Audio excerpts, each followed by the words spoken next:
ജനങ്ങൾ തടിച്ചുകൂടിയാൽ എന്ത് ചെയ്യാൻ സാധിക്കും? ആന പ്രകോപിതരാകാൻ ജനങ്ങളുടെ സാന്നിധ്യം തന്നെ ഒരു കാരണമാകും. അപ്പോൾ അവിടെ പ്രകോപിതരായെങ്കിൽ ആന ഇനി പ്രകോപിതരായിട്ടുണ്ടെങ്കിൽ ആകുമെങ്കിൽ അതിന് ഉത്തരവാദിത്വം യഥാർത്ഥത്തിൽ അവിടെ തടിച്ചുകൂടുന്ന ജനങ്ങളാണ്.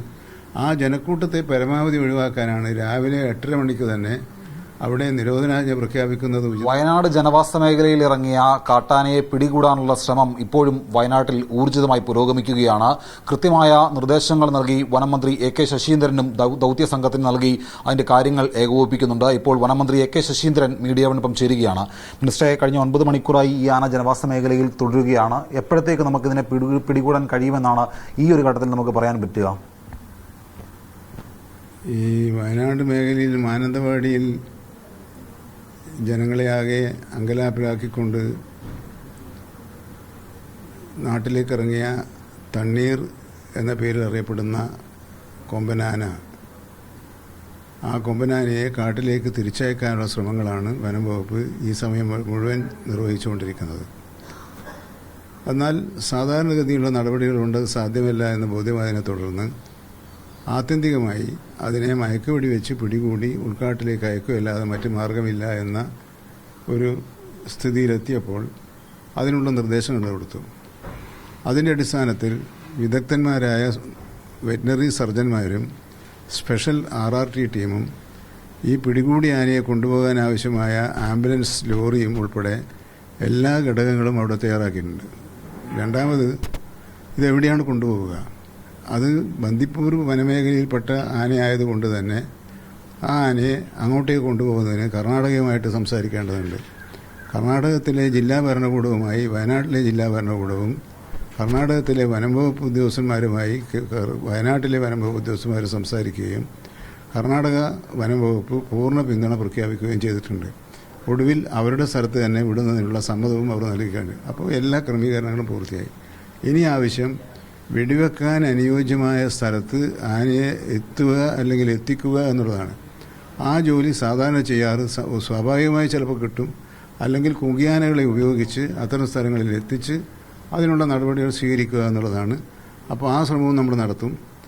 അങ്ങനെ കുങ്കിയാനകളെ ഉപയോഗിച്ചും സാധാരണഗതിയിലുള്ള മാർഗ്ഗങ്ങൾ ഉപയോഗിച്ചും അനുയോജ്യമായ സ്ഥലത്തെത്തിയാൽ ആ നിമിഷം ഈ ആനയെ മയക്കുവെടി വെച്ച് വീഴ്ത്തി പിടികൂടി ആംബുലൻസ് ലോറിയിൽ കയറ്റി ബന്ദിപ്പൂർ വനമേഖലയിലെ ഉൾവനങ്ങളിലേക്ക് എത്തിക്കാനാണ് തീരുമാനം. ഇനി ഒരു നടപടിക്രമങ്ങളും ബാക്കിയില്ലാത്ത വിധം പഴുതടച്ച എല്ലാ ശ്രമങ്ങളും അവിടെ പൂർത്തിയാക്കിയിരിക്കുകയാണ്. ഇനി വെടിവെക്കാൻ അനുയോജ്യമായ സ്ഥലത്ത് ആന എത്തിയാൽ മതി എന്നുള്ളതാണ് ഇപ്പോഴത്തെ സ്ഥിതി. മിനിസ്റ്റർ, അപ്പോഴും ഈ കഴിഞ്ഞ 9 മണിക്കൂറായിട്ട് ഒരു ഭാഗത്ത് ഉയർന്നു വരുന്ന ആക്ഷേപങ്ങൾക്ക് മിനിസ്റ്റർക്ക് എന്താണ് മറുപടി പറയാനുള്ളത്? കാരണം എന്തുകൊണ്ട് മയക്കൊടി വെക്കുന്നില്ല എന്നുള്ള ചോദ്യങ്ങളാണ് ഒരു ഭാഗത്തുനിന്ന് ഉയരുന്നത്. അപ്പോൾ അത് അങ്ങനെ പെട്ടെന്ന് മയക്കൊടി വെച്ചാൽ അത് ആന വയലന്റ് ആവുകയും മറ്റു പ്രദേശത്തേക്ക് നാശനഷ്ടങ്ങൾ ഉണ്ടാക്കുകയും ചെയ്യുമെന്ന് പോലും മനസ്സിലാക്കാതെ ഒരു ഭാഗത്ത് വിമർശനങ്ങളും ഉയരുന്നുണ്ട്. അതിനോട് മിനിസ്റ്റർക്ക് എന്താണ് മറുപടി? അല്ല, നമ്മുടെ നാട്ടിൽ ഉള്ളൊരു പ്രത്യേകത എന്ന് പറയുന്നത് ഏത് പ്രശ്നത്തിനും പ്രകോപിതരായി സംശയങ്ങൾ ഉയർത്തി ആശങ്കകൾ പടർത്തി ജനങ്ങളെ പരിഭ്രാന്തിയിലാക്കുക എന്നൊരു ശ്രമം കേരളത്തിലെ വനമേഖലയുമായി ബന്ധപ്പെട്ട എല്ലാ പ്രശ്നങ്ങളിലും നമ്മൾ കാണുന്നുണ്ട്. അത് അങ്ങേയറ്റം ദൗർഭാഗ്യകരമാണ്. അപ്പം നിങ്ങൾ തന്നെ അവിടെ ഓരോ സമയത്തും റിപ്പോർട്ട് ചെയ്തിട്ടുണ്ട് എത്ര ശുഷ്കാന്തിയോടുകൂടിയാണ് വനം വകുപ്പ് ഉദ്യോഗസ്ഥന്മാർ ഈ രംഗത്ത് ഇടപെട്ടത്. അപ്പോൾ എന്താണ് വേണ്ടത്? മയക്കുവെടി വെക്കുകയല്ലാതെ മറ്റു മാർഗമില്ല എന്ന് പറയണമെങ്കിൽ മറ്റു മാർഗങ്ങൾ നിങ്ങൾ പരിശോധിച്ച് നോക്കിയോ? അപ്പോൾ മറ്റെല്ലാ മാർഗങ്ങളും സാധ്യമായ മറ്റെല്ലാ മാർഗങ്ങളും പരിശോധിച്ചതിന് ശേഷമാണ് മയക്കുവെടി വെക്കണമെന്ന ആവശ്യം ഉന്നയിക്കാൻ പാടുള്ളൂ. അങ്ങനെ ബോധ്യപ്പെട്ടാലേ മയക്കുവെടി വെക്കാനുള്ള ഉത്തരവ് നൽകാൻ പാടുള്ളൂ. അപ്പോൾ അത് സ്വാഭാവികമാണ്. ഇന്ന് ഞാൻ കണ്ട ഒരു സവിശേഷത, മാധ്യമങ്ങളെല്ലാം ആ സ്പിരിറ്റിൽ നിന്നുകൊണ്ടാണ് റിപ്പോർട്ട് ചെയ്തിട്ടുള്ളതെന്ന് ഇന്ന് ഞാൻ കണ്ടൊരു ഗുണകരമായ ഒരു വശമാണ്. അത് ഞാൻ മാധ്യമങ്ങളെയെല്ലാം അഭിനന്ദിക്കുകയാണ്. നല്ല നിലപാടാണ് സ്വീകരിച്ചിട്ട് പോന്നിട്ടുള്ളത്. അത് നമുക്ക് ഈ മാതൃകയാണ് നല്ലത്. ആരും ഒരു പ്രകോപനം ഉണ്ടാക്കത്തക്ക വിധത്തിലുള്ള വാക്കുകൾ പറഞ്ഞില്ല. രണ്ടാമത്, ജനങ്ങൾ തടിച്ചുകൂടിയാൽ എന്ത് ചെയ്യാൻ സാധിക്കും? ആന പ്രകോപിതരാകാൻ ജനങ്ങളുടെ സാന്നിധ്യം തന്നെ ഒരു കാരണമാകും. അപ്പോൾ അവിടെ പ്രകോപിതരായെങ്കിൽ ആന ഇനി പ്രകോപിതരായിട്ടുണ്ടെങ്കിൽ ആകുമെങ്കിൽ അതിന് ഉത്തരവാദിത്വം യഥാർത്ഥത്തിൽ അവിടെ തടിച്ചുകൂടുന്ന ജനങ്ങളാണ്. ആ ജനക്കൂട്ടത്തെ പരമാവധി ഒഴിവാക്കാനാണ് രാവിലെ 8:30 മണിക്ക് തന്നെ അവിടെ നിരോധനാജ്ഞ പ്രഖ്യാപിക്കുന്നത് ഉചിതമായിരിക്കുമെന്ന് ബഹുമാനപ്പെട്ട ജില്ലാ കളക്ടറോടും പോലീസ് മേധാവിയോടും ഞാൻ പറയുകയും അവരതിനനുസരിച്ച് നടപടികൾ സ്വീകരിക്കുകയും ജില്ലാ കളക്ടർ നേരിട്ട് സംഭവ സ്ഥലത്ത് ചെന്ന് ഓരോ പ്രശ്നങ്ങളും പരിശോധിച്ച് ആവശ്യമായ നിർദ്ദേശങ്ങൾ നൽകുകയും ചെയ്തിട്ടുണ്ട്. അപ്പോൾ ഇത് സ്വാഭാവികമായ ഒരു കാലതാമസമാണ്. ആ കാലതാമസത്തിൽ പക്ഷേ നമ്മൾ വിചാരിച്ചതുപോലെ വെടിവെക്കാൻ പാകത്തിൽ ഒരു വന്യജീവി വന്ന് നിൽക്കുമെന്ന് പ്രതീക്ഷിക്കുന്നത് തെറ്റാണ്. പിന്നെ ഈ ആനക്കുള്ളൊരു സവിശേഷത എന്താണെന്ന് പറഞ്ഞാൽ കഴിഞ്ഞ ജനുവരി 16-ാം തീയതി ഇതേ ആനയെ കർണാടക വനം വകുപ്പ് മയക്കുവെടി വെച്ച് പിടിച്ചൊരാനയാണ്. അപ്പോൾ 2 ആഴ്ച കഴിഞ്ഞ് വീണ്ടും ഒരു മയക്കുവെടി വെക്കുമ്പോഴുണ്ടാകാനിടയുള്ള പ്രത്യാഘാതങ്ങളെക്കുറിച്ച് ഒരു വിശകലനം നടത്താതിരുന്നാൽ നാളെ വന്യജീവി സംരക്ഷണ നിയമത്തിൻ്റെ ഭാഗമായി രൂപീകൃതമായിട്ടുള്ള വന്യജീവി ബോർഡ്, ആ ബോർഡ് നടപടിയെടുക്കും ആരുടെ പേരിൽ? ഉദ്യോഗസ്ഥന്മാരുടെ പേരിൽ. അപ്പോൾ ജനങ്ങളെ സംരക്ഷിക്കാൻ വേണ്ടി അവരെടുക്കുന്ന നടപടികൾ അവർക്ക് തന്നെ ശിക്ഷയായി മാറുന്നൊരവസ്ഥയിലേക്ക് ഉണ്ടായിപ്പോൾ. അപ്പോൾ അവർക്ക് അവരുടെ ഭാഗവും സംരക്ഷിക്കണം, ജനങ്ങളുടെ ഭാഗവും സംരക്ഷിക്കണം, വന്യമൃഗങ്ങളെയും സംരക്ഷിക്കണം. ഇപ്പോൾ ചേർന്ന് ഒരു വിഷമവൃത്തത്തിൽ പ്രവർത്തിക്കുന്ന ഉദ്യോഗസ്ഥന്മാരോട് പക്ഷേ ഇന്ന് അങ്ങനത്തെ അനിഷ്ട സംഭവങ്ങളൊന്നും ഉണ്ടായിട്ടില്ല. അത് ഞാൻ ആദ്യം തന്നെ പറഞ്ഞത്. നല്ല സഹകരണമാണ് എല്ലാ ഭാഗത്തും ഉണ്ടായിട്ടുള്ളത്. പക്ഷേ കാലതാമസം ഉണ്ടാകുമ്പോൾ എപ്പോഴും എന്നൊരു ചോദ്യം സ്വാഭാവികമായും ഉയർന്നു വരും. അതിനെ നമ്മളൊരു പ്രതിഷേധമായും വിമർശനമായും എടുക്കേണ്ട അതൊരു ഉത്കണ്ഠയാണ്, അറിയാനുള്ള ആഗ്രഹമാണ്.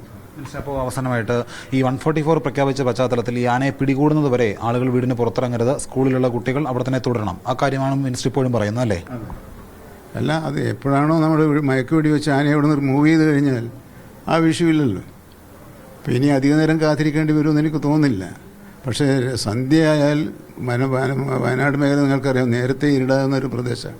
ഇരുട്ടത്തായാൽ പിന്നെ അതിനൊരു പ്രയാസം നേരിടും. നമുക്ക് ആ ദൗത്യം നാളത്തേക്ക് മാറ്റി വെക്കേണ്ടി വരും. പക്ഷേ എത്രയും വേഗം ചെയ്യാൻ കഴിയുമെന്ന പ്രതീക്ഷയിലാണ് അവിടെയുള്ള വനം വകുപ്പ് ഉദ്യോഗസ്ഥന്മാർ എനിക്ക് റിപ്പോർട്ട് ചെയ്തിട്ടുള്ളത്. മിനിസ്റ്റർ, ഇപ്പോൾ നേരത്തെ അരിക്കൊമ്പനായിരുന്നു, ഇപ്പോൾ തണ്ണീർ വന്നിട്ടുണ്ട്. ഇത് രണ്ടിനും ഒപ്പം മറ്റേ നമ്മൾ ഈ മൂന്നാറിൽ ഇപ്പോൾ വേറൊരുത്തർ ഇങ്ങനെ കറങ്ങി നടക്കുന്നുണ്ട്, പടയപ്പോൾ. ഇപ്പോൾ ജനവാസ മേഖലയിലുണ്ട് അവിടെ.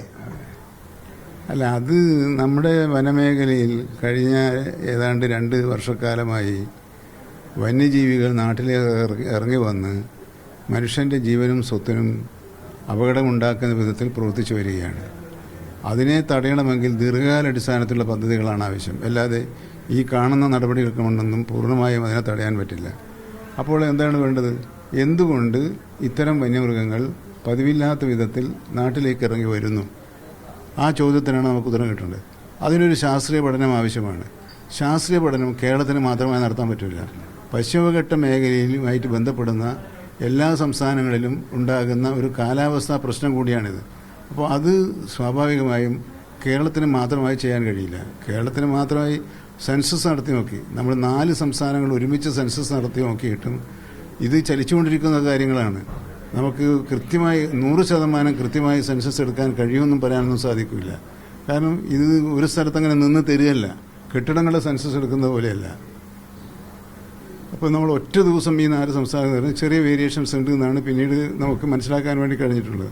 അതുകൊണ്ട് നമ്മൾ ചെയ്തിരിക്കുന്ന ഒരു ദീർഘകാല പദ്ധതി 10 വർഷം കൊണ്ട് നടപ്പിലാക്കാനായിരുന്നു. അതിന് 620 കോടി രൂപയുടെ ഒരു മാസ്റ്റർ പ്ലാനാണ് നമ്മൾ തയ്യാറാക്കിയത്.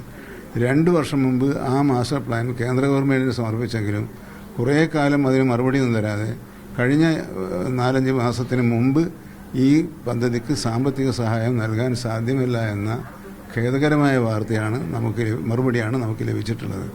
അതുകൊണ്ട് ഈ കാര്യത്തിൽ കാലതാമസം ഒഴിവാക്കുന്ന കാര്യത്തിൽ നടപടിക്രമങ്ങൾ എന്തുകൊണ്ട് ലഘൂകരിച്ചുകൂടാ?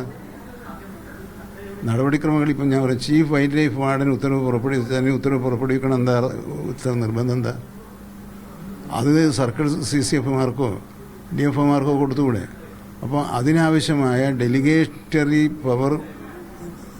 ഡെലിഗേറ്റ് ചെയ്യാനുള്ള അധികാരം സംസ്ഥാനങ്ങൾക്ക് നൽകിയാൽ മാത്രമേ അതുമായി മുമ്പോട്ട് പോകാൻ. ഉള്ള പരിമിതമായ അധികാരം വെച്ചുകൊണ്ടാണ് നമ്മൾ കാട്ടുപന്നികളെ വെടിവെച്ച് കൊല്ലാനുള്ള ഉത്തരവ് ആർക്കാ കൊടുത്തത്? ഏറ്റവും താഴെയുള്ള ഭരണകൂടത്തിന് നമ്മൾ അധികാരം വിട്ടു നൽകേണ്ടത്. അപ്പോൾ അധികാരം ആരും പിടിച്ചു വെക്കുന്നില്ല.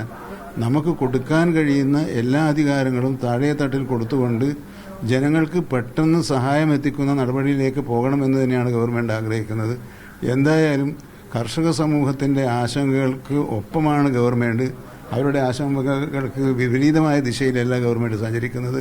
അതുകൊണ്ട് ഒട്ടും ഉത്കണ്ഠപ്പെടാതെ ജനങ്ങൾ ഇന്ന് കാണിച്ച സൗഹൃദം പോലെ, സഹകരണം പോലെ എല്ലാ കാര്യങ്ങളിലും വനംവകുപ്പിന് നൽകണം എന്ന് ഞാൻ അഭ്യർത്ഥിക്കുകയാണ്.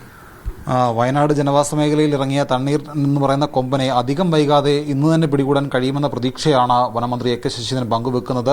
അല്പം രാത്രിയായാലും ഇന്ന് തന്നെ പിടികൂടി ബന്ദിപ്പൂർ വനമേഖലയിൽ തുറന്നുവിടാനുള്ള ക്രമീകരണങ്ങൾ ചെയ്തു കഴിഞ്ഞുവെന്നും മന്ത്രി വ്യക്തമാക്കുന്നു. തിരുവനന്തപുരത്ത് നിന്ന് ഉണ്ണിപ്പാലാടിക്കൊപ്പം ഷിജോ കുര്യൻ, മീഡിയ 1.